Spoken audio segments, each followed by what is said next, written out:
Yo. Hey, how you doing, man? Everything's working. What? Oh my gosh. Anything. This is crazy. Dang. Sorry. This is going to be a great podcast. Yeah. It's starting off amazing. Woo. Starting off amazing. Nice, man. How are you doing? Welcome to the New Meta episode 39. Yeah. My name is ThaPChild. And I am Lord Fluffy. So, it's been one hell of a day. Yeah, it really has. I can say. Yeah. It's been crazy. Yeah. We're going to hit it up in a second. Yeah. Yeah. We'll jump into it. I guess let's start with some not so depressing news. Let's hit the poll up from last week.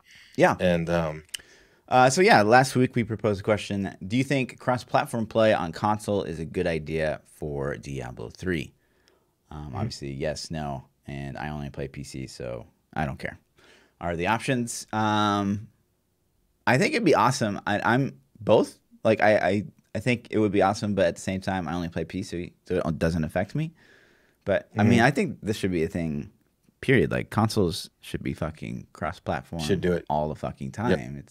It's insane that it's still not that way, but you know, it is what it is. So it is what it is. Let's see. Say yes. Yeah, it's like most people think it doesn't affect them. So yeah. Which that's crazy. What's that? 68? Yeah, I'll say it's kind of. Say I don't really care. And 28% say yes, it'd be awesome, and 2.9% say no. I don't want. I wonder what those 2.9 say. I don't know. You know, why would there has been a lot of talk about the Switch being just crazy exploitable, like more so than PS4 and Xbox because it's offline. Yeah. So. Yeah, maybe those guys are just like, you know what? You can keep that. Right. You can keep your exploits on Switch, sir. But there is like an argument to be made there too. It's like Switch is like kind of its own beast. I don't know. Like Xbox and PC or PlayStation should definitely play together, like no matter what, because it's the same fucking thing. Yeah. But Switch is like its own. Yeah, it is. Breed. It is interesting. Yeah. And then we got another poll for this week for you guys to come check out. Let me share this link real quick. But basically, I thought this would be interesting, especially given the kind of state of gaming right now. Apex is absolutely just dominating on Twitch right now. And so I'm proposing the question, and we joke about this. You know, we also joked about a mobile game, FYI. But yeah. So Diablo 4, this is a total hypothetical. Diablo 4 is fully fledged ARPG, like you know what we know and love from Diablo 3, and it's great, blah blah blah.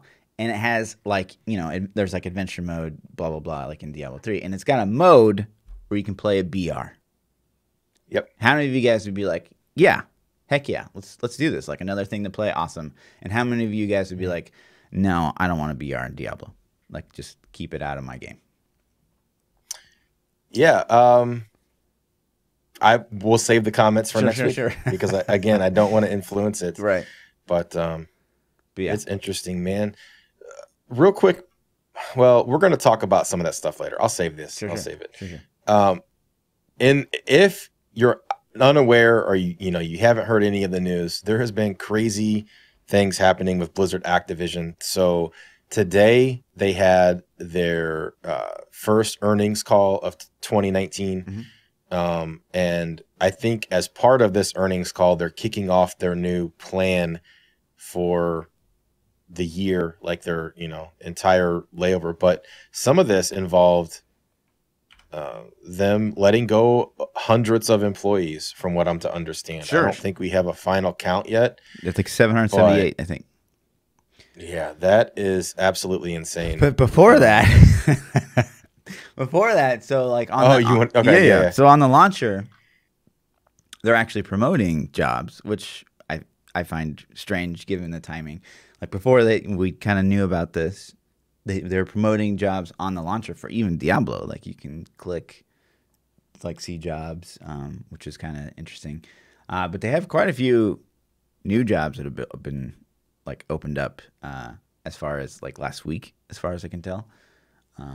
Across pretty much everything for Diablo, arts, audio, engineering, game design. and so I went back and listened to the earnings call, and I think I can explain some of that. Okay. But I'll backtrack because you did this thing. What thing did you do here? So the timing is really weird. But I actually applied myself for the software engineer gameplay unannounced project. Good luck, man. I hope you get it. Yeah, you know, I genuinely am serious about this. Like, I'm not saying that bullshitting at all. Like, any Blizzard employees that are listening to this, Fluff is a developer. He has skills. He plays the shit out of your game. He understands ARPGs from many aspects. So, man, I really do. I think that you would be an asset to the team. And did you hear this guy? He's never called in sick for work one time. Talk about Iron Man. I mean, come on. Right. So. And, you know, honestly, I was thinking about this just like hypothetically. It would be a pretty good PR move to hire someone from the community for a game that's been pretty, you know, detached, I guess, right? Yeah, it's been, man. I don't know. I think it'd be really cool. I hope they at least reach out to you and give you an interview. Like that would be something in itself. Cool. Just have some conversations. But so hypothetically, hypothetically, okay, hypothetically, you get this job that you landed. You're like, done. You just moved into your new place. I know. Now you're moving out to Cali. I mean, you're packing up. I would probably, I would definitely keep this place and then probably like feel out, you know, the job. So, gotcha.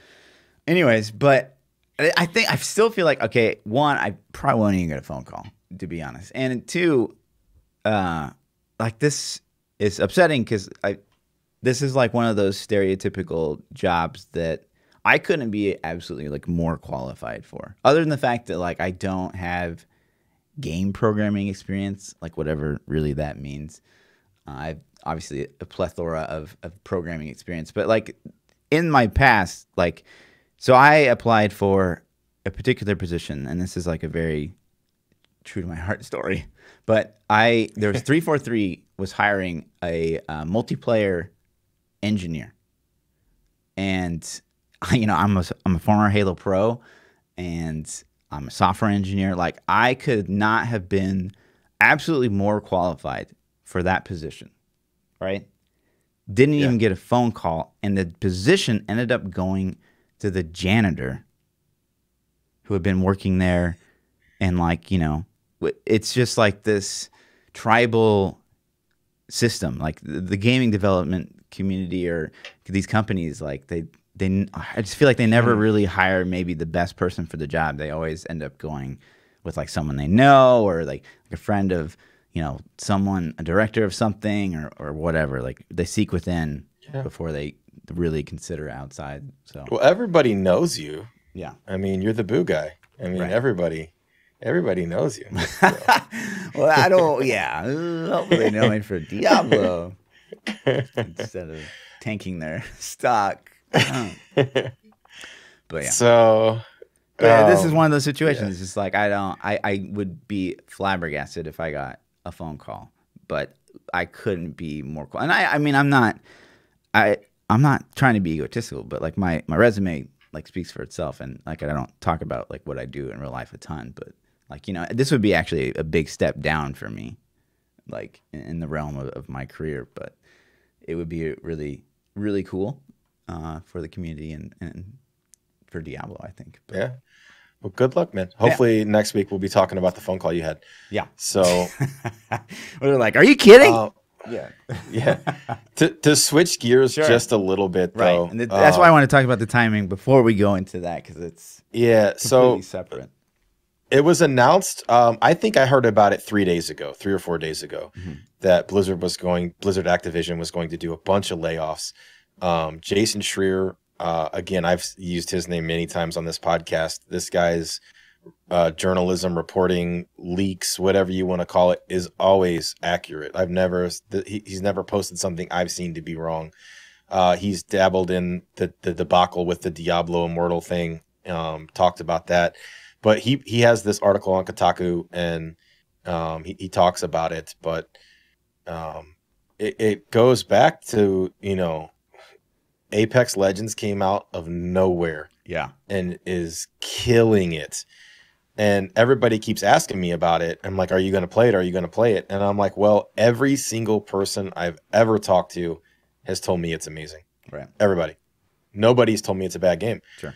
And so things like this, like Fortnite came in and killed PUBG. PUBG came in and killed H1Z1. Sure. So everybody's like, oh, it's a fad. It'll go away. Right. Remember, Battle Royale. I don't think so. I think this is different, man. I think this one's going to stick around for a big part is bit. different is because it's free to play. That's a huge thing. And hopefully this like influences companies that, hey, I think this is the future. Like this is the way to go. Free to play, micro cash shop. Like this is Diablo 4. There's no reason Diablo 4 should not be free to play. There's no reason Diablo 3 in its current state should not be free to play. You could literally tomorrow make Diablo 3 free to play and charge people for stash tabs, and you would make way more money than you're currently making. Right. This whole day's schedule can just be a back and forth flip flop and get lost, because that just derails me into so many things. So to try to keep it focused on the schedule, like I do want to address that stuff too, but the job openings section and then the layoffs, like you had 800 people roughly lose their jobs today, and then you have them posting job openings, and part of the earnings call that I listened to, one of the first things they said is, we're projecting to not have as profitable of a 2019 as we did in 2018. They had all these reasons why. Mm-hmm. And they said that they're not putting out enough content. They flat out said, we're not pumping out content fast enough. And we need to, I don't know if he used the word double down, but basically that's what they said. We're going to I think they said 20% more development power into their core IPs. Mm-hmm. And so when I heard that, I'm like, oh man, what's he, I wonder what list that is. And then he went to list them off for me. I'm like, oh, thank you. I don't remember all of them. Call of Duty was the first one they said. World of Warcraft was on there. And then he said Diablo. They specifically said Diablo a couple different times in the earning call. And that was one of the ones that they're hiring. And then these job postings go up, right? So there's job postings for development in an unnamed Diablo project. I think Blizzard Activision finally is like, okay, we're falling behind. We're not relevant anymore. We have got to get these IPs shipped out. We got to get new products out there. So, right. And there's more notes I have from that earnings call that I'll go over, but it feels kind of bad, man, that we lost one of the community managers. We did. Lashes. Lashes tweeted out, hey team, I'm sad to announce that I am no longer a Blizzard employee. It's been an incredible 2.5 years that I wouldn't trade for anything. You all have changed me for the better, and I will forever be grateful for that. Asking for a bit of space as I process. So, it's tough, because it's never fun, right? Like I've been laid off, right? And man, especially from a company that I would love. Like every time I've been laid off, it's like, well, I'll find something else. It's not a big deal. But if I had a job that I really, really liked and I was laid off, it would be tough. So yeah, best of luck to her. Yeah, I feel her, and it's no fun to be in that position at all. So right. But I mean, one of the World of Warcraft community managers that apparently has been around for a long time. I personally didn't ever interact with them or didn't know who they were too much. I mean, I've heard the name, but so what did he say? Gosh, I mean, you can talk. I'll try to find it. Yeah. So he lost the that was a big deal, and it's a lot of people, man. A lot of people have lost their thing. So there's no real release schedules planned for 2019 either. I mean, these firings kind of go in this weird space of like they just not firings but laid off. They lay off all these people. They're giving them severance packages, from what I understand. Like Blizzard's trying to PR the shit out of this and be like, oh, we're taking care of them. Is that who you have? Is it Caden? Yeah. So Caden tweeted out, as of today, I'm no longer an employee of Blizzard Entertainment. It wasn't my choice. I wanted to retire here. I was just laid off from my dream job.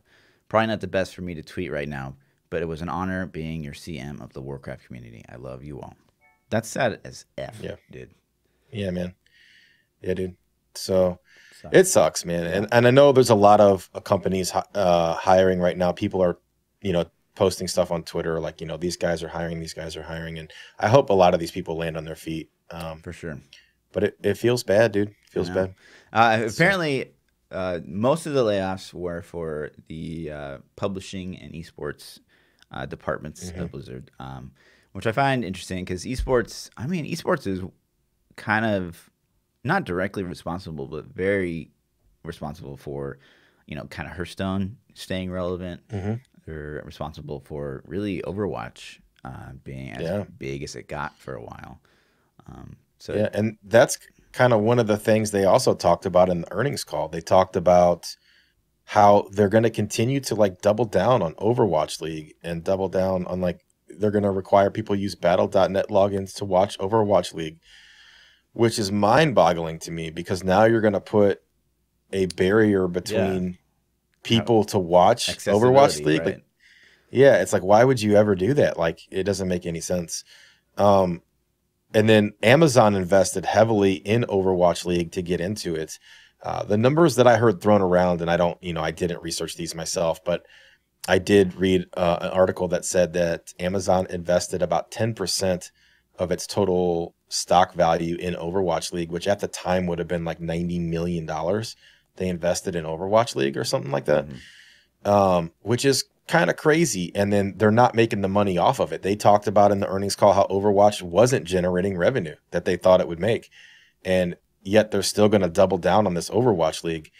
I can't see any way that Overwatch League does better next year than it did this year. Right. Especially with this BR craze just getting more and more ridiculous, So I don't know, man. I don't know, because you look at a game like Halo 5. The only reason Halo 5 stayed relevant is because of esports. So trash basically or scrap almost the esports part of Overwatch, which is probably the thing that's keeping it alive, is kind of crazy to me. But there's a lot of things here that are crazy to me. It just kind of it jumps me down to like the Call of Duty. They talked about COD and how it was like the best launch they've ever had for a COD title, but then it drastically fell off, and it fell below expectations. It fell short, even though it was the biggest launch they've ever had. And then they went to talk about how they're going to have all this extra like they specifically said we have the most content we've ever had planned for Call of Duty coming up. And it's like, to my ears, that's the first I'd even heard about extra COD content. So I don't know if Activision is trying to think like, oh, we can salvage this BR, we can salvage this multiplayer experience. I mean, after playing Apex Legends, are you ever going to play COD's BR again? I mean, I would. They have a lot to work on, but there's a good foundation there. Is it? Yeah, but I haven't played either of them, so I'm, defer to you for the comparisons there. Right.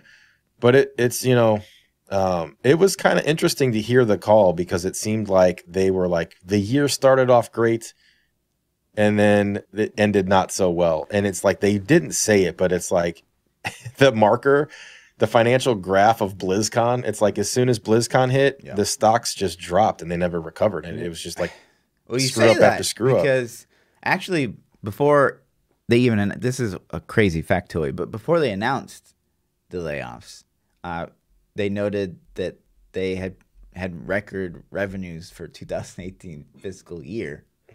According to the fourth quarter earnings report, the company made $7.26 billion in physical and digital sales compared to $7.16 in 2017. But I guess that still failed to meet expectations. Now, that's really interesting because like they did better overall as a company, but yet still decided to lay off 800 employees. And I think it goes from the first quarter and a half or 2 quarters of 2018 were outstanding, and COD's success was huge in that. But I don't think that they have anything lined up for 2019. There's no WoW expansion. Right. COD, they don't have a Call of Duty coming out. Yeah. They don't have.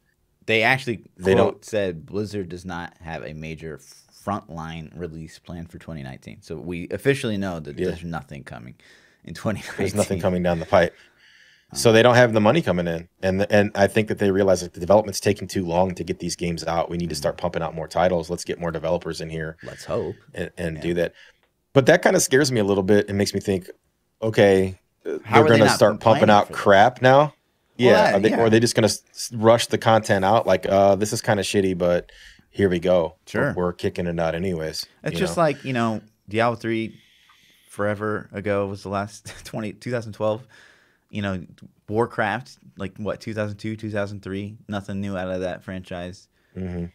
Hearthstone, it's been the same game for 5 years, and like they keep pumping out content. It's awesome, but like they have all these amazing IPs, and I think that's the most frustrating thing of all. And like they could just pump out a really good WoW expansion and maybe recover that game, or heck, maybe finally make a new MMO in the World of Warcraft space. But it's just, they have these titles. Like, title is not something to slouch on. Like, the fact, a Diablo ARPG coming out tomorrow has the potential to absolutely dominate the space, and that's true for a lot of their IPs. And it's just, how is it just now? Like, ooh, maybe we should start pumping out some games. Like, how is that just now a thought? Yeah, Diablo 3 launched in 2012. It's 2019. It's been 7 years. Like, how is nothing going to come out this year and even the next year? It's like, what's been going on for the last 7? Sure. And it's like, Call of Duty does such a good job, right? Like, probably too much, right? Right? Where they like, as soon as like the COD is released, like they're either already in development of the next COD, or like it's day one next COD right after release. So like, why does Blizzard take so long to jump on the next project? And it's just a mess. And from what we've read, go ahead. The one thing I can say to Blizzard's credit is they haven't produced a crap game. Everything on the Battle.net launcher is pretty good. Sure. I mean, we've had lulls in WoW, and Diablo 3 had its rough moments at launch and things like that. But for the most part, all the games are pretty top tier. I mean, look at that lineup. I mean, those are all top tier games, So I give it a little credit for that. But at the same time, I think I don't understand. I think is that go fall on the management? I don't know what happens where you can go 7, 8, 9, 10 years between an IP major release when all that money's sitting there. Like, we have money to give you. I don't understand why.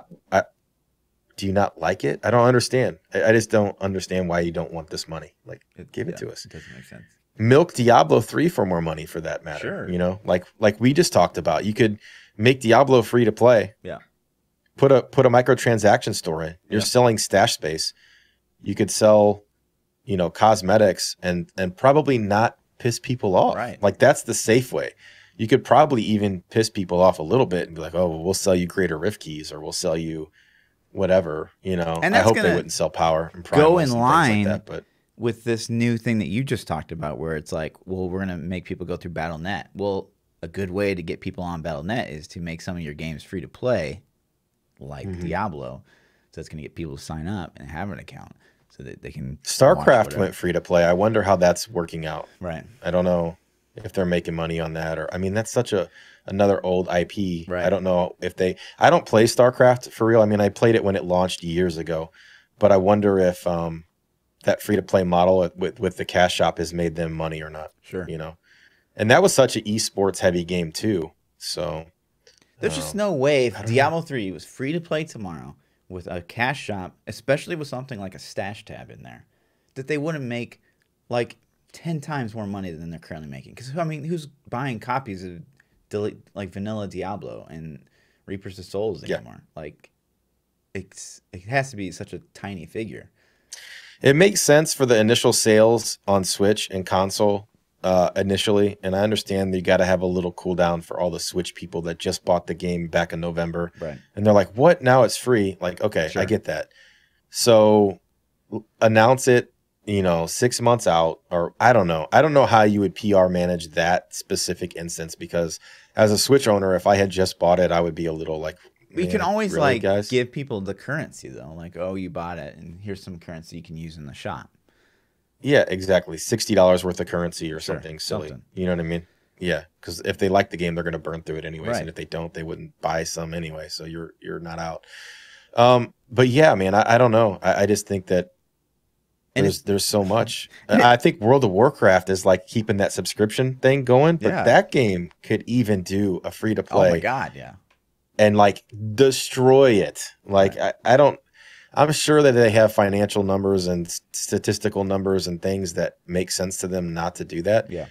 But the thing that blows my mind is on this call, they were specifically asked, with the success of Apex Legends and these other games coming out, is Blizzard considering its monetary models and going free to play with any other titles? Like, they were asked that direct question. Really?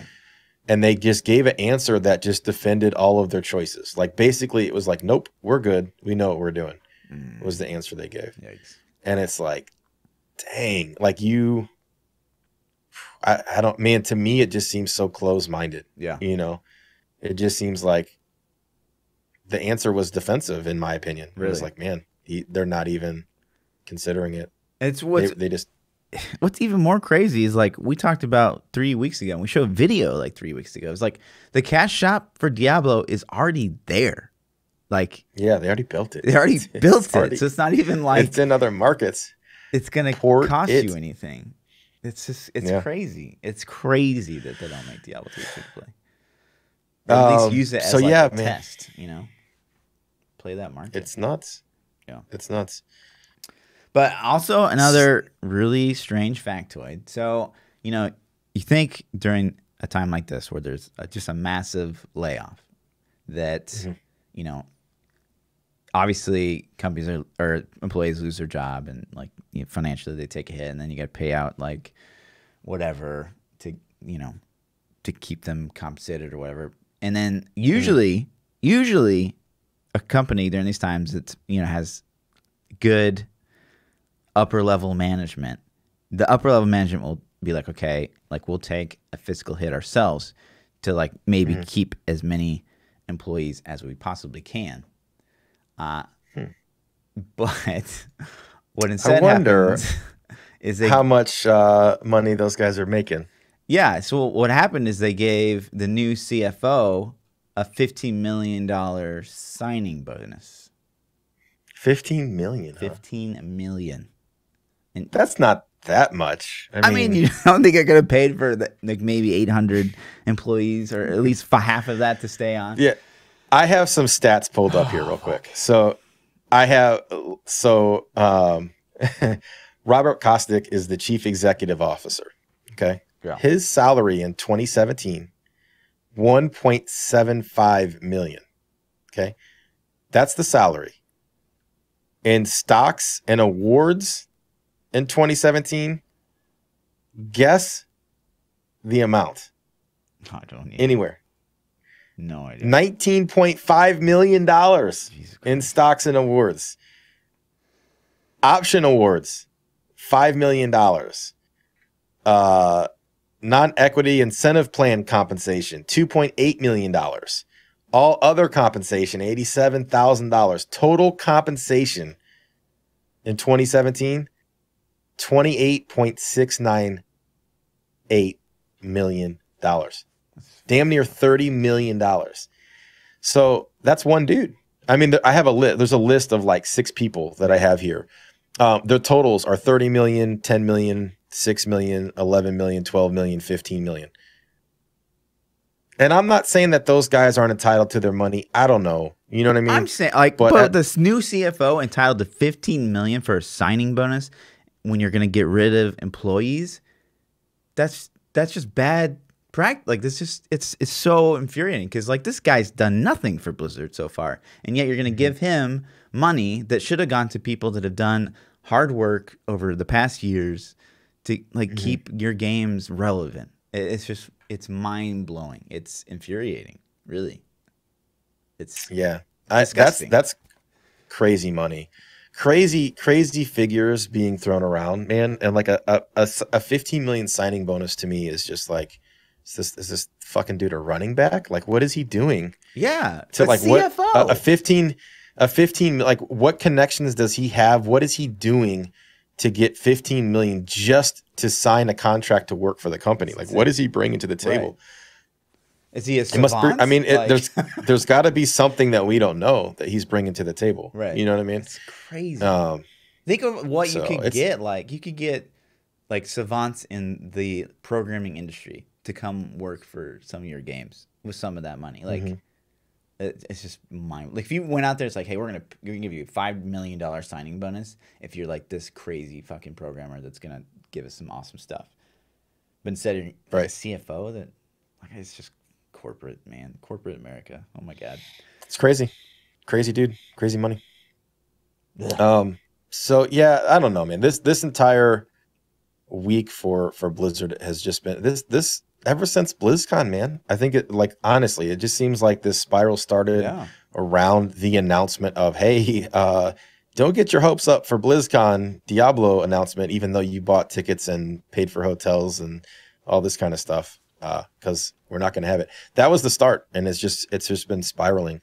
Other interesting news that they had in this Activision earnings call was, in my overall impression of this call, seemed like they were saying a couple different things. One was, we're not going to make a lot of money in 2019. Mm-hmm. We don't have anything to launch in 2019, and we are going to focus a lot of effort in mobile. They talked about mobile several times during the call. They talked about Eastern markets several times during the call, and it really felt like they were targeting the Eastern mobile market as earnings. Like it was almost like, this is our new main focus, is we're going to get all this money in the Eastern mobile market.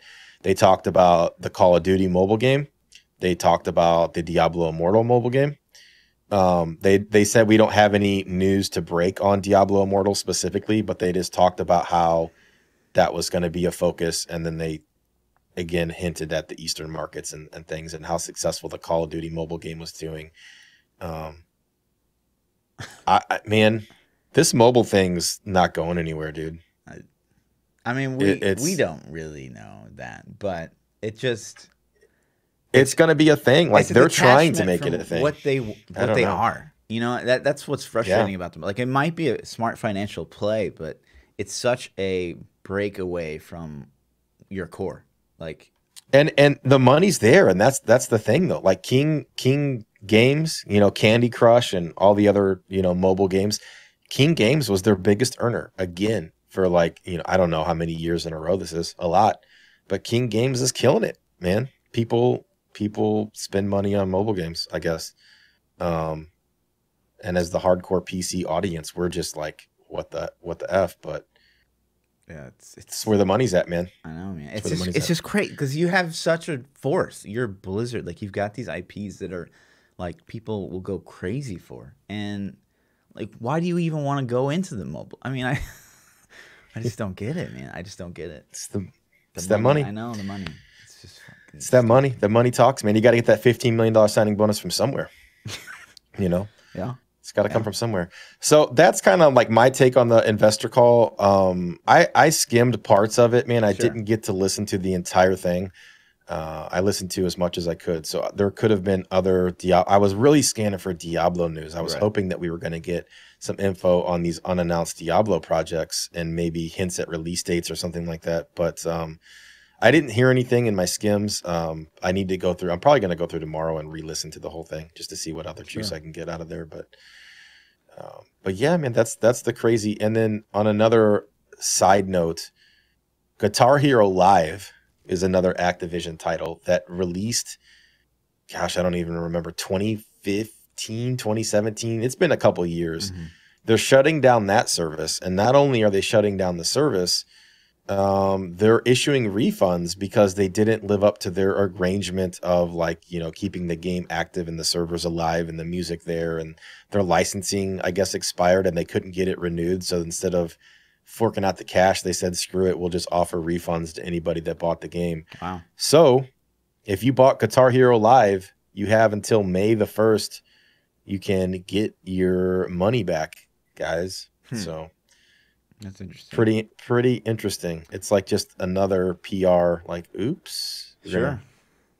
Brush this under. One positive thing, I guess, if you want to consider it positive, is like our community manager, Brandy, has survived the layoffs. So That's good. She tweeted out, "It doesn't feel good to say at all, but yes, I am still here. It is not something I care to talk about right now and probably won't be for some time. I am no less devastated. I have lost not coworkers, but friends and family today, and I'm here for anyone who needs it." So at least Brandy's still here. Yeah. So that sucks, man. I mean, I'm sure in the next couple of days we're going to hear about all the people that were lost in this, and right. And I wonder for I'm sure a lot of them will find places and they'll still be around in the industry. I hope. So I wonder what teams, or if any, have lost like actual, like if any, if it was just strictly publishing and esports, or where there's some developers, marketing and sales and things like that. No developments. I don't know. I don't know. So like I said, we'll probably find some of that out. But but yeah, feels bad. I don't know if you the summary of compensation. Oh yeah. That was the numbers we were talking about. Man. Those are the numbers we were talking about earlier, the 30 million, 10 million. Wow. It's just crazy. Mm-hmm. We should go you guys that are listening can't see this. So I mean, Robert Kotick, Chief Executive Officer, salary $1.75 million.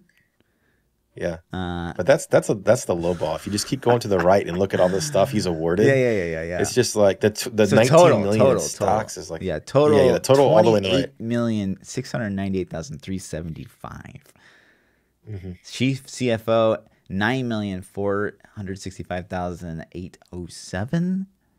Dennis Durkin, Chief Corporate Officer and former CFO, $5,800,000.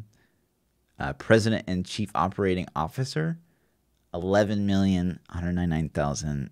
Michael Morheim, $12,307,000. But I mean, that of all the people on the list, Michael Morheim. I mean, like you're inception of the company, right? Like the guy. And he's not even the big guy. He's not even top of the table. Yeah, that's crazy. I mean, maybe he wasn't doing anything. I don't know. Maybe he was just putting golf balls in his office all day. I don't know. I don't know. Sure. But he also sowed the roots and has earned it. You know what I mean? Like some of these guys, like the CFO we just talked about, just gets to come in and gets a $5 million or $15 million signing bonus. Like, what did you do for what have you done? It's just ridiculous. CEO of King, $15 million. You know, Jesus, crazy. It's crazy. But can you imagine being in those shoes during a time like this? And does the CFO even ask a higher up, like, hey, like we can keep these people, or we have to lay off 800,000 people. Do you want that to come out of your checkbook? And the guy's just like, no, fuck you. I don't know, man. Yeah. They're like, hey, we got to let go 800 people. So at 100,000 a person, 10 people, $1 million, 100 people, $10 million. All right. So we can keep, 200 people if you guys are willing to take a little bit of hit in your bonuses this year. And the guy's like, man, my wife really wants to buy that island over in Barbados. So they have to understand the psychological implications of something like this. Like you do a huge layoff, that is so bad for your company morale. Like, yeah, you're going to keep a lot of people still, but you just let go of 800 people who's friends with all the rest of the people working for you. Like you got to think about, you have to think about that, right? Yeah. And I don't know, man, I'm not in that position. So it's easy to sit here and judge, but it just, when you look at it from, a ways back and you're seeing these guys totaled up, $100 million between the 6 of them. And then they let 800 people go. It's like, man, and maybe they did take hits this year to keep that number to 800. Maybe the number was going to be 2,000, and they're like, we'll take some hits and keep these guys. I don't know, man. I don't know. But it's hard to look at though when you see it. You're just like, ooh, it's a lot. It's a lot. Yeah, it really is. So on a Diablo note, I'm going to switch gears just a little bit because this is depressing, and this has been a depressing podcast, and I'm sorry, guys. I'm still having a lot of fun this season, man. Yeah. I mean, I know you've been a filthy casual this season. That's okay. I'll forgive you. I'll forgive you for it this one time. I'll still rank higher than you. But it's been a fun season. I'm still loving the Demon Hunter. I started couple days ago, I started a Star Pact Wizard. So I'm teaching myself to do Star Pact metas. Cool. It's been interesting, man. It's been interesting. I mean, I still kind of suck at it, but it's fun. It's like, I've never done this. I've never played this. Let's try it out. Let's do it. And it's been a good time, man. So I have to admit, I'm kind of excited to see what they're going to give us next season. Yeah. I think this Royal Ring buff is pretty damn cool. Right. I think it put a sense of urgency in wanting to play so many classes, because next season Charge Barb's not going to be a thing. Right. You know, that it's just, we won't. So if you want to play Charge Barb, do it now. And that's kind of the way it goes, you know, and even like the Tal Rasha Wizard's kind of the same. It's a little bit juicier because of it. All the classes are. So I hope next season, man, they step it up even more. Right. I hope we get some juice. Honestly, wait, like I wish, you know, I wish the season had gone differently. I could have played more. Because I mean, the Blightmancer, the Lawn Necro build, it's stupid fun. Yeah. And, you know, you get people in the stream who are like, well, why don't you just play Impale DH? You can speed like 100s. But, I mean, yeah. But you can, like PoE, for example, like, is a perfect example of this. Like, you can play Arc Totems and just, like, you know, breeze through everything there is to do in the game. Or you can play what you find to be really, really fun and go that way and be as efficient as you can.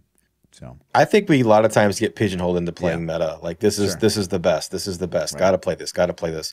And especially as a streamer, if you're streaming something that's not top tier, people are always like, well, "Why are you playing that? You know, you could play this and it'd be so much more efficient." And you're like, "Thank you." You know what I mean? I appreciate that knowledge. Didn't know that. So I encourage people to play whatever they find fun. Right. You know, and it could be a witch doctor, guys. I mean, I'm sorry for you if you like that thing, but and I don't know if I keep getting the whole, like, they need more torment level, like, keeps resurfacing over and over all the time, and that's exactly what we're talking about, like pigeonholing people into playing what's the most powerful. We've talked about this many times, and I've talked about it several times even this week alone. And I'll go back really quick and rehash my feelings. I am slightly torn. You're torn because I see both sides of the argument. I'm leaning more towards I don't want it. Okay. But I do understand the other arguments for it. What's the other argument? The reason I don't want it is because I think it pigeonholes you from playing whatever you want in that casual game mode. Those extra builds that are just like an example, like a Lawn Strafe Demon Hunter. It's viable now. You can do it. Sure. If Torment 15 or 18 existed, it's not viable anymore. You can't do it.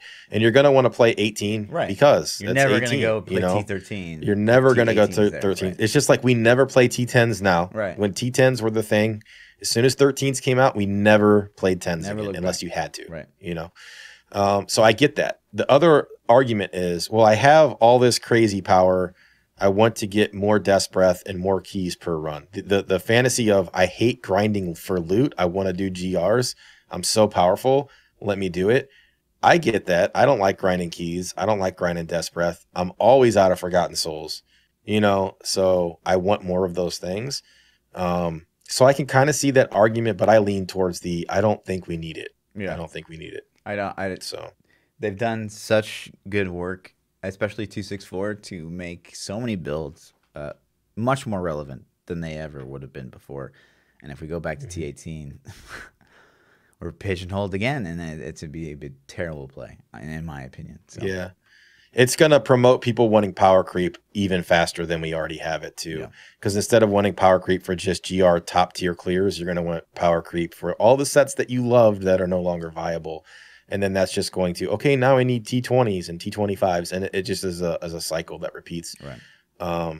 But people are passionate about it. So an idea that we talked about on stream the other night, and I thought was kind of cool, was what if they put in 14, 15, 16 or something like this, but instead of increasing the HP of the mobs like they do, you know, from T10 to T13, what if they started putting random, kind of like WoW does the mythic dungeons? You get random debuffs or negative effects that affect your character per torment level. Those stack. So it's like T14, you're going to get, and it kind of pigeonholes you into the same thing. They're going to be builds that are better for T14, 15, 16. But I think this idea is worth throwing out for future content perhaps where you can debuff yourself in a T13, 14, 15, and then fight those debuffs, you know, as they stack up in rifts, like half HP. Or, I mean, I haven't even fleshed out what the debuffs could be yet. So, you know, in the comments on the YouTube videos or on Twitter or Discord or whatever, like if you guys hear this idea and you're like, oh man, that's really cool, I thought of some cool things for it, tell them to me, because this is something that we just started thinking about. And I'm like, oh, that's kind of cool. So like what you're kind of describing, and I know you don't ever play PoE, but you're describing what's already in PoE. So basically, like you get a key, like it would be like a greater rift or key or whatever, like from finishing like a T13 or something, and you get like affixes on the actual key itself, so you know, like going into it, you know what you're gonna get before you're gonna get okay. Which I think would be the way to do it if you wanted to do a system like that. It would be shitty to be like, okay, T18, and I open up the rift and it's like reflect, and my build can't handle that. So I have to like leave, and I have to fish a T18, which is, I mean, everyone hates fishing already. So it sucked to go down that road again. Yeah, that's cool.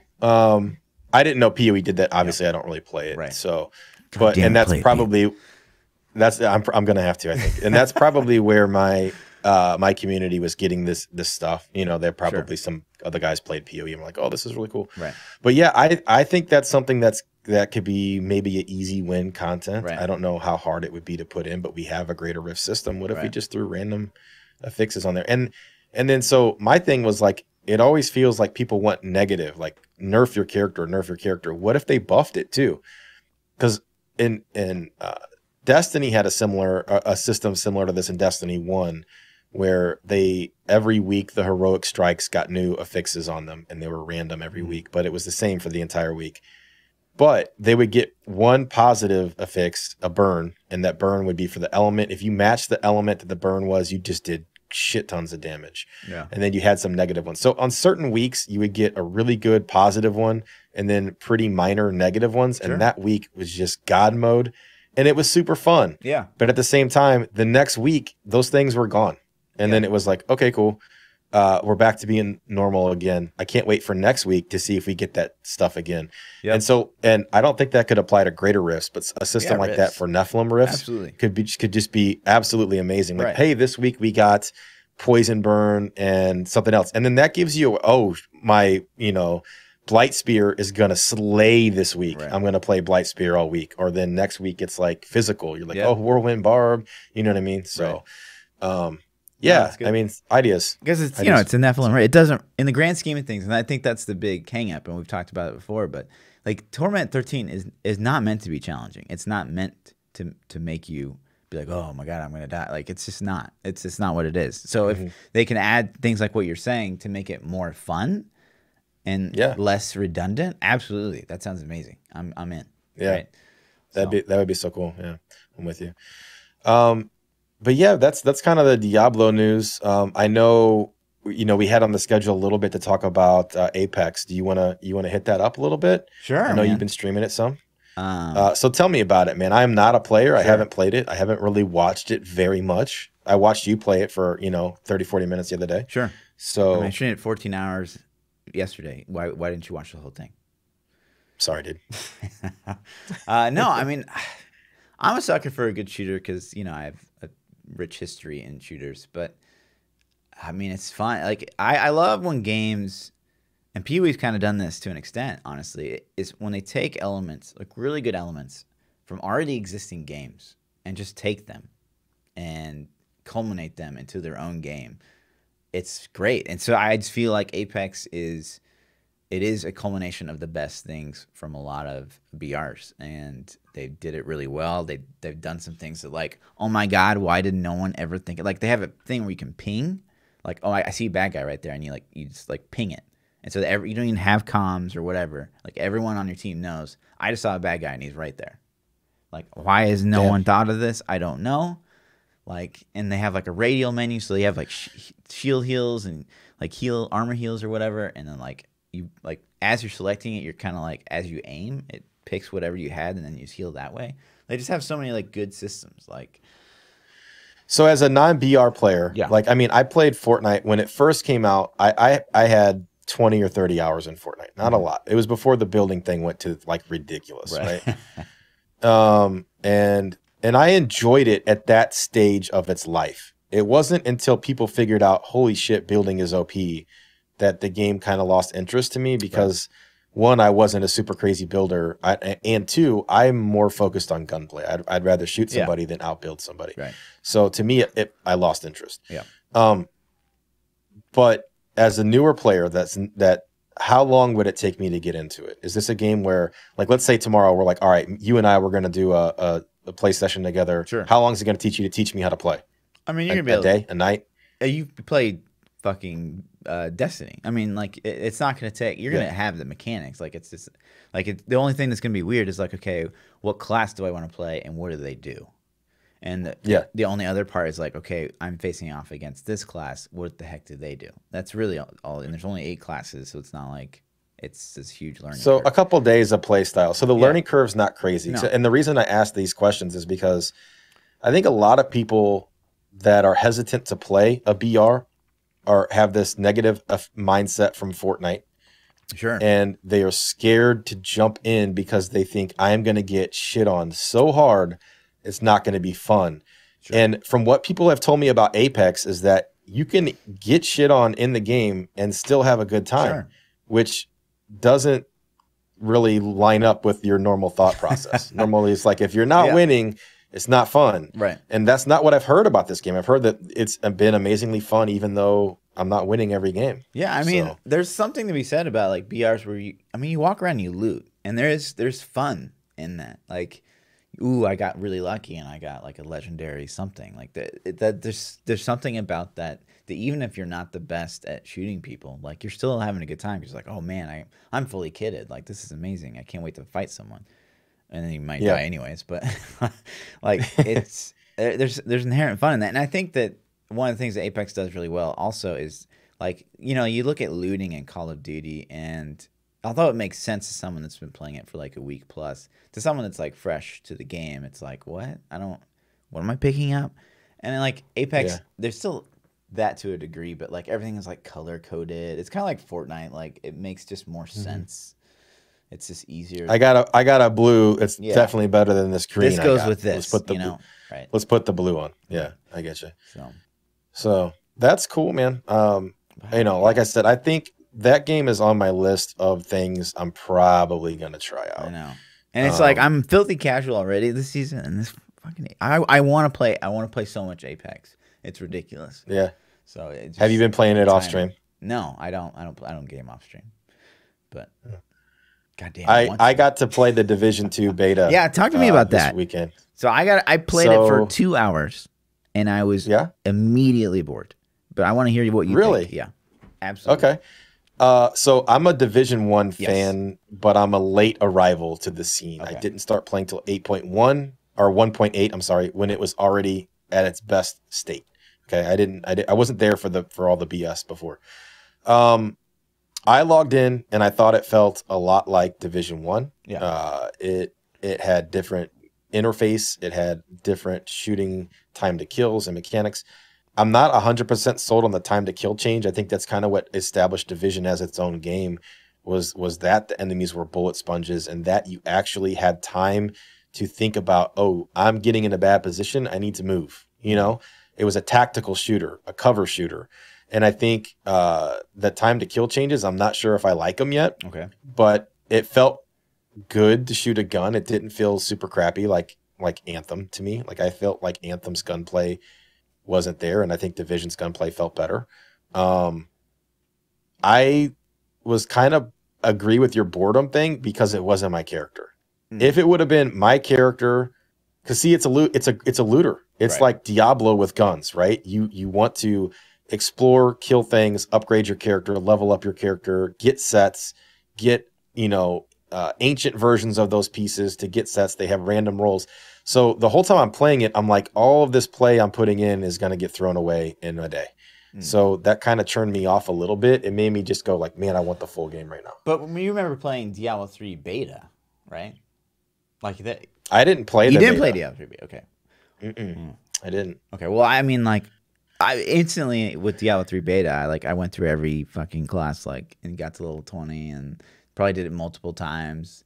Like, I knew I was gonna lose all those people. So I have this weird thing with betas, and I've kind of gone away from it lately. Okay. But with World of Warcraft, I got invited to every beta for every expansion and alpha and all that, and I've never played it.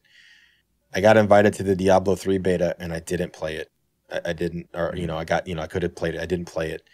I got invited to Necro, and I gave the thing away. I let my buddies play it. I didn't play it. I didn't even get Necro. Did you? No. I didn't want to. I didn't want to do it because I felt I always had this weird thing where I felt like when the content comes out, I want to experience the content for what it is. Mm-hmm. Recently though, like with Anthem and Division, I have just been all about it, man. I've been like, I can't wait to play it. I can't wait to get my hands on it. So I think my mindset's changed a little bit recently. Mm-hmm. But yeah, man, I never got into it. So I hear you though. PTR for 2.6.4, I was feeling it, man. I was playing every class. I played it every single day it was out. Sure. And I had a great time.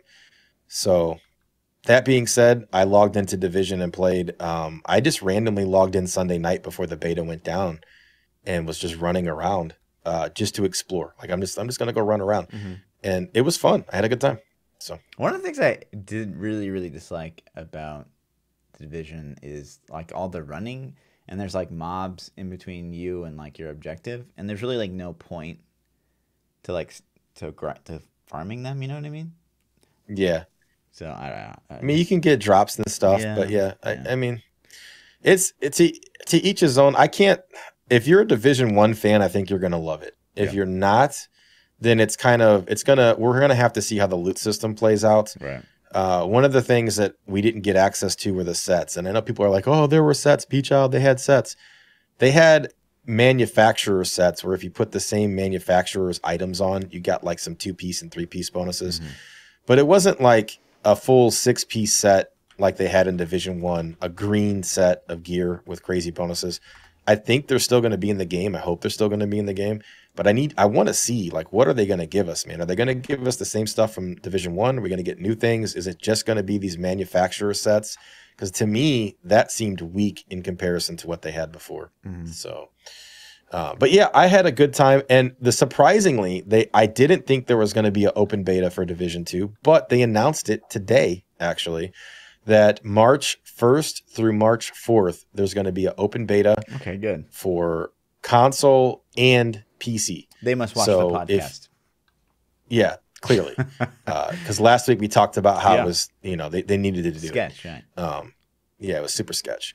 So I think that's going to be cool. So all you guys that are out there like, man, I don't know, I'm on the fence. Like, here's your chance, man. I encouraged everybody to play Anthem when it did its open beta.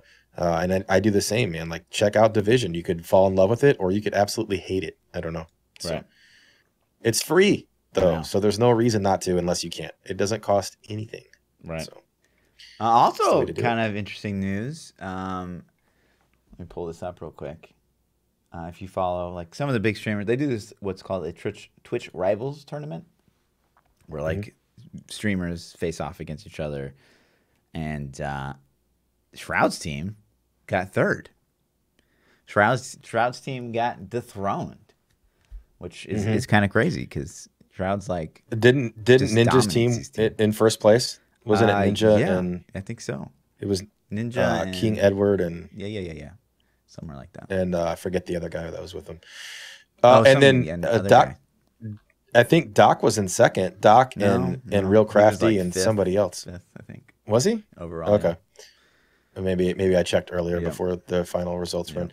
But it's interesting. Shroud has surpassed Ninja as the #1 big boy in Twitch for the time being, which is interesting. It's always weird to see shifts like that. Mm-hmm. So, no, it was. I watched some of it while I was working on some of my house stuff. Man, the idea of this tournament is cool.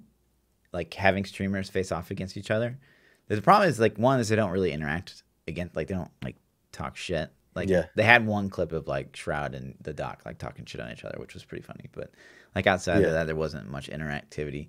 and the commentators they have for these things, they're pretty cringe. They're pretty bad. they're pretty dull. But yeah, it's interesting to watch, and it's cool. I think one of the positive, again, we're gonna reiterate that one of the most positive things that Apex did was before they released, they brought out some of these big guys that are in that realm, and they're like, hey, play this, tell us what you think, and we'll make changes accordingly. And I hope that Blizzard learns from that, like Diablo 4. Like, please, like, it doesn't. I'm not saying invite me. I'm just saying, please get some of the Diablo people out there. I've talked about it so many times. Talked about it yesterday on my stream. It's like, and I think it would be super narrow-minded if they only invited streamers, because our viewpoint, as much as I try to keep a good perspective, I think they need to get people that have streamers, YouTubers, community guys, Redditors, people that just have crazy playtime, and then get people that maybe played the game. It's kind of hard to get casuals, but maybe you could get streamer or YouTubers that tried the game and were like, yeah, this isn't for me. Sure. Like, okay, well, why did you not like it? What was your hang up? But I definitely think that the streamers, YouTubers, Reddits, and then crazy hour players should at least get some feedback from some of these guys, for sure. Yeah. So it's such an awesome resource to have. And we would do it. Like, yeah, Blizzard called me up, I'd be like, hell yeah. Tell me what time you want me out there. I'm excited. Yeah. It sounds awesome. I can't wait. And it could be even for Diablo 3. It doesn't even have to be for Diablo 4. I mean, it could be for anything. You're going to be like, yeah, let's do it. I just hope whoever would get the opportunity wouldn't just be like so excited for the opportunity they become a yes man. You know what I mean? Yeah, they chill out. Right. Yeah. So, yeah, I don't know. That's man, that's a lot of stuff. Sad week for Diablo. Let's jump over to some Twitter questions, man. Sure. Let's do it. Not a crazy amount of Twitter questions this week. We got a couple though. Okay. So if you guys don't know about this section, this is where you guys can ask us about all kinds of things. Doesn't have to be Diablo or game related. You can message me at Twitter at ThaPChild. You can get at Lord Fluffy, Lord__Fluffy on Twitter. Join our Discords. The links will be in the YouTube page if you're watching this on YouTube. Or type in chat. !Discord. Or type in chat. Yeah. So Demonic Grizz has the first question. He says, what's the first video game you ever played? I was pretty young. So my oldest brother had an Atari. Mm-hmm. He's 9 years older than me. He had an Atari, and it has to have been, Asteroids, Frogger, one of those OG original Atari games. I'm gonna pull up a quick video. Here we go. I think the first game I ever played, my dad had I don't even know what they were called, an old ass PC. Commodore 64? Probably the one after that. Whoa, wrong one. Wrong one. Yeah. Yeah. This is called A Dangerous Dave, and it was like he got it with software. It came like free with some software that he got, and he let me play it. But I had to like do so many chores to even be allowed. The sound effects are on point, obviously. This was your dad that did this? No, this was the first game I ever played. My dad had a PC, right? Okay. So did your dad play this? No, my dad to this game thinks games are a waste. That's what I thought. I thought you said your dad didn't like games, so I just wondered if he actually played it. No. So, but yeah, that was my first game. I didn't know anyone with Atari until I was probably right. It was after Nintendo came out, so I didn't even get to play Atari when Atari was the thing. Okay. Yeah, I actually had a Nintendo. The Christmas of the year they launched, my dad got me one. So my first Nintendo game obviously was Super Mario Brothers, but I had like every major Nintendo game you could think of. So that was it, man. It was on for me since Atari days. Like as soon as I played, I was like, oh, okay. Right. I wasn't allowed to have. We've talked about it before, but I wasn't allowed to have a console until I could afford one myself. So like the first game I ever bought, it would have been Super Mario for Super Nintendo. Super Nintendo. But I think the first game I bought outside of that was Top Gear, like a little racing game. I don't remember that. Yeah. Interesting. Yeah. Yep. Eddie says, Primal Dust suggestion. Spend X amount of dust on an ancient item to max out the affix on it. Sick of getting good ancients with low affix rolls. An example, Death Wish damage is increased while channeling. So like, let's say you get that GG ancient item, but the legendary power, so to say, is garbage. Yeah. Would you like to be able to re-roll that? Would you hope that they add that change someday? I mean, yeah. I mean, I don't know. Like, there's so many different routes that we talk about week after week of what they could do with Primal Dust and, you know, all that jazz. So I think the economy and the gear progression for the most part is in a pretty good place. I think primal drop rate is honestly pretty good. You're not going to get full primals in a season. You're going to get one or two good ones, and then that's it. And I kind of like that. I don't have a problem with being able to reroll those things, though. I think that I've had many times where I've gotten good Death Wish, for example, and it just turns out to be garbage. So it'd be kind of cool to be able to reroll those, but I don't have a problem with the loot. My biggest problem is getting the Hadrig's gifts too early. I think that devalues the sets, so to say, but that's a topic for another day. Even then, you can still get T13 ready day one. Even if they got rid of it. I wish they would, because I think it's kind of silly, but it would be a lot harder, and you'd have to coordinate. You'd have to have a group of people that are loot sharing in order to do it, I think. And then at that point, everybody would benefit. But yeah. I would still love to see them, you know, get rid of bad stats, get rid of useless items, and just reduce drop rates across the board. And so, like, when you get something, it's meaningful because it's actually going to be good. Yeah, I agree. Zaggy says, what if primals gave you beefier damage multipliers with Lan? I would hate that. Absolutely hate that. Because in your season is based around luck. Yeah, like the leaderboard. I mean, it's already hard to get a Lan set. Yeah, the way it is, it's harder, I should say. So yeah, man, I dislike it. And I like it at the same time because it is a primal. It's a primal should feel juicy. So I get it because it like Lan in itself is a good idea because it's like a time dump, and time dumps are a great thing, especially in grindy games. So like, okay, if you can get a full primal, then like, oh my god, you're great. Right. Obviously, it's never gonna happen in a season, but like to have your end season push be strictly based on the amount of primals you have. Like, that would be terrible. That'd be awful feeling. Like, I lost to this guy because he got 7 primals, and I only got 5. Lan's in such a good spot right now. It's such a powerful spot, I should say. You couldn't now. I mean, it's top tier in, like, everything, you know? But, man, I think primals are GG rolled ancients, and I think it might be cool if primals were even another tier above an ancient. Slightly, so slightly. I mean, that's what it was originally. Yeah, I think that, you know, you got your normal tier, your ancient tier, and then primals, I think personally should go above that a little bit. And the drop rate on them, I think, is in a good spot. I think if you did that, I don't think you have to mess with the drop rate. Especially you don't have to buff it, maybe even, you know, nerf it some. So Coda says, what seasonal theme would you like to see? I want to see one. Honest to God answer is I want to see one. I have no idea. I want Blizzard to come out and surprise the shit out of me. I want to be like, I want to be like, oh my God, that's amazing. Didn't think of that. Yeah.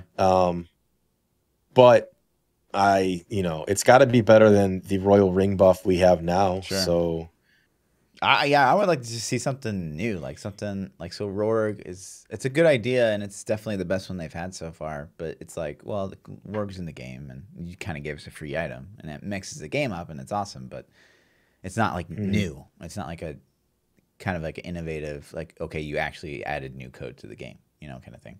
Yeah. So yeah.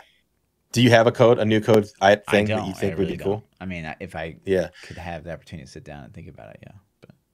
Yeah, so one of the things that's already in the game, because I think that's more likely to get. We've talked about, specifically, you've talked about getting the extra weapon slot in the cube. Yeah. And I think that would benefit some classes way more than others. And I don't know, like it would be okay, but that honestly, I don't know how that would play out. I'd have to see it. Something else that's been brought up before would be getting the lawn set for free, the lawn buff for free without having the requirement of having to use the rings. So man, you'd get 2 additional ring slots with lawn. Oh God. And so here's my thing with that. Like that could be so much fun, but that could be game breakingly overpowerful. Yeah. I mean, like lawn ret runs would be just unstoppable. It would be, there's so many things that would be so ungodly powerful, but that's kind of what I want. And it's just going to last for 1 season. Sure. And then it would go away. Yeah. So I'm kind of okay with that. Sure. So that's an idea that of all the things I've heard so far, I kind of think the lawn without the rings would be the coolest because every class could benefit from that. Z classes could benefit from that. You're not going to get that instant power right at the start of the season. You're going to have to earn those ancient items to make it work. To an extent, like I guess you're going to get some power creep from getting an ancient item on, even if you don't have sets and things. So I don't know, man. I think that could be pretty cool. Sure. So, right on. that's where my vote goes if Blizzard doesn't surprise us. Yeah. And then the last question is again from Demonic. He says, "Does pineapple belong on pizza?" Nope. I agree. Nope. Sacrilege. I've had it before. It's okay. I don't really like it. I would never buy it myself personally, ever. No. There's so many.